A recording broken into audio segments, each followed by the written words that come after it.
Hello again. This is week 6, my weekly summary.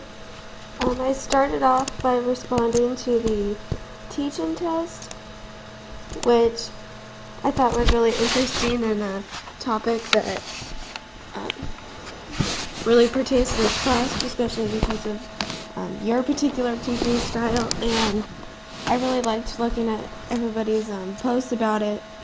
Seems like everybody is pretty much on the same page about, what effective teaching is and what the difference between learning and just memorizing things. And kind of seems like, and a couple people made the point in their post that, through school we've always been taught how to pass exams and how to get good grades, but we've never been taught how to truly learn. So I think that was kind of an interesting post a lot of people brought up. And what I thought was the most interesting was somebody brought up about, learning being the student's responsibility and more so than it is the teacher's, which I thought was a great point too. And especially in, like a college level class and even in high school, it's the student's responsibility to do what they need to do to truly learn the information. The teacher is just there as a tool kind of to get the information out there the best that he or she can, and then,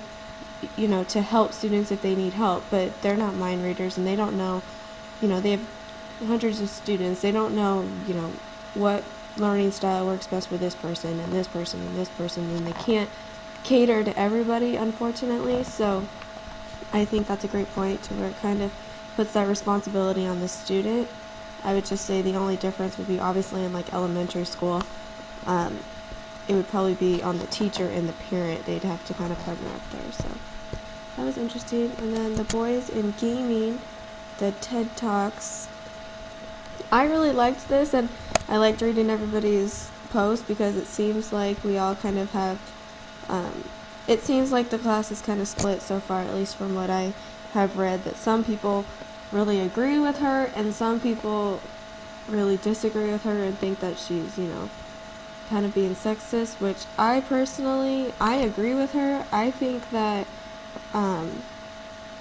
the zero tolerance policy in particular, I think that it's kind of gone overboard. Obviously, I understand why they've implemented that, but, kind of the point that I was bringing up with somebody else was that they didn't have this policy before, and they didn't have, these issues, at least not, to this extent. I almost feel like, in the last few years we've created more issues.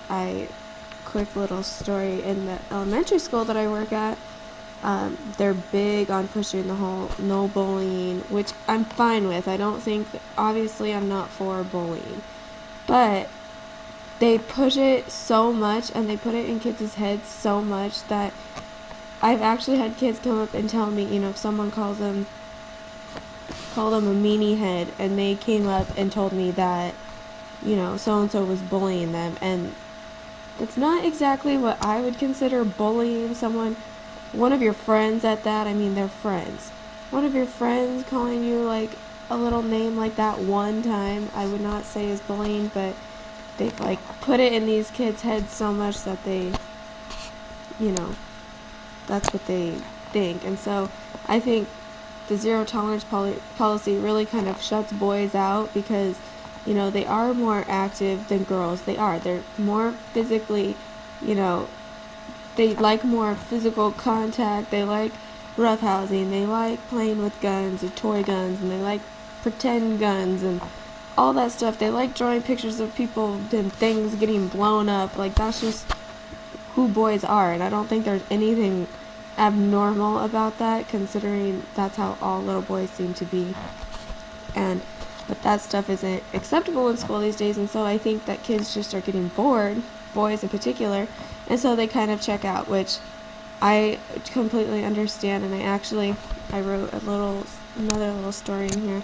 One of the boys at work, he's in first grade, and his mom just had a parent-teacher conference with his teacher, and she told her that she suggested that she go and take him to get tested for ADHD and maybe get medication for him because he can't sit still in class. And I've seen this kid, I see him 5 days a week, every day after school, and we have homework time, and he can sit and be quiet and get his homework done, no problem, but we also give him time to go outside, run around. We're not so, strict on that. If they want to, draw whatever you want within reason, obviously it must be appropriate, but, we kind of give them a lot more freedom and leeway after school than they get during the school day, so I think that might be why I see such a big difference in him than, like, say, his teacher does.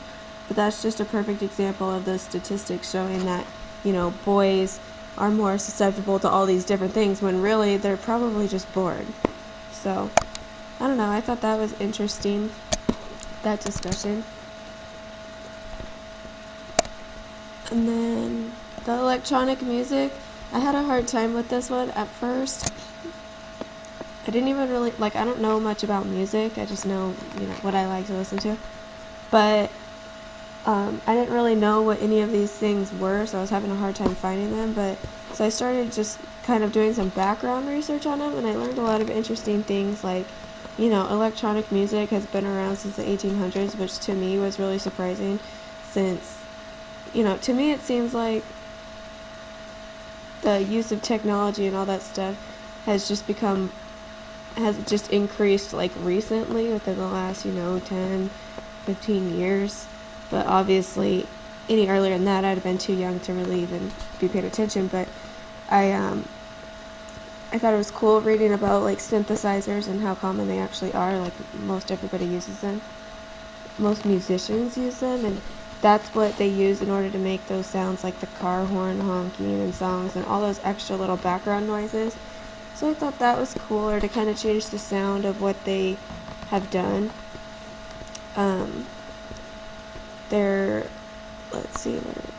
also a lot of different types of electronic music, which I thought was interesting, and a few that are popular today would be dubstep, even the music you hear in video games, or techno music.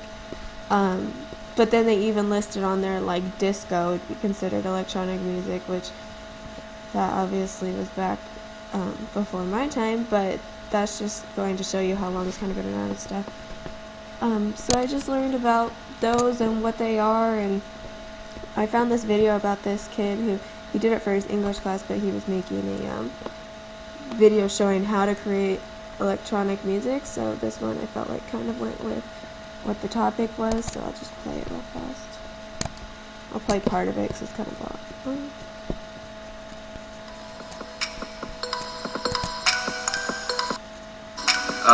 This is how to make music.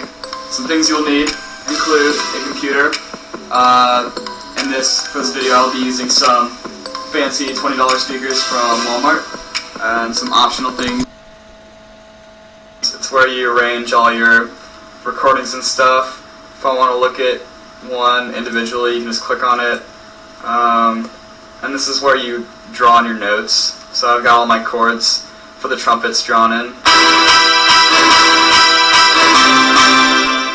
And so once you record all your stuff, you arrange it in this window. I'm not really going to go into complete detail about it. That's it. Okay, so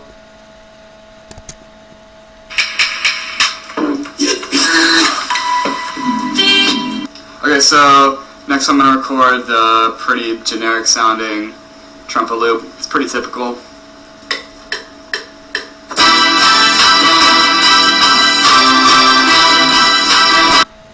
Alright, there's just a little tidbit from the video. You can go on and watch the whole thing later. It was pretty cool. To me it's cool that, that's just a typical electric piano, but it has a synthesizer in it, and he hooks it up to his computer and does all this in this program, and does all this stuff to make it have a completely different sound. He's basically his own little one-man band over there. So I thought that was really interesting, and like I said, especially since I don't know a whole lot about music, that was cool to see. Let's see, for the Arduino project, here's the setup for chapter 6 that I did. It's just set up there. And then we did it again with two of the sensors.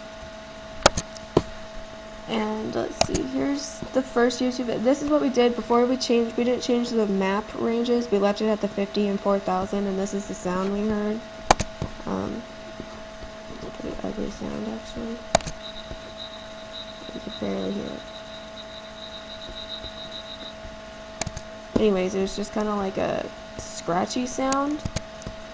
So we changed it this time to 50 and 1,000.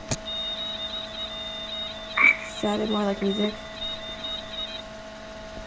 And then for chapter 7, here was the setup again, and we actually had a little issue in chapter 7. Our black cord broke, and so the partner I was working with, her dad had to fix it for us. But that's how we had it set up, and then here's a video of it working.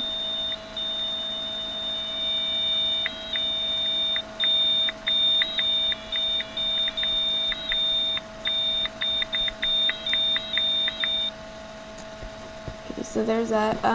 Going back to chapter 6, we noticed that with the one resistor, or the one sensor, it wasn't as loud as when we added 2. It seemed to get louder. And then to add that photo or the potentometer, we had trouble like getting it to actually work. But I would imagine that since it controls the amount of voltage that comes into the system, I'd imagine that it would kind of in a way control the volume as well. So those were our Arduino projects. For the toy, I have a Buzz Lightyear that talks. I'll be using that. And I think that's it for this week. I spent about, I would say, 5 to 6 hours on the class this week, just kind of going through stuff, and I learned a lot this week, especially about the electronic music. I think that was really cool, and I really like listening to music, so to me it's kind of cool to now be able to put that, when I hear things now, I hear songs, I'm going to be able to be like, oh, that might have used a synthesizer or that. So now I kind of understand, like, the science behind the music a little bit, which is always kind of fun. Like I said, I'm not really into all how the music works and all that, but I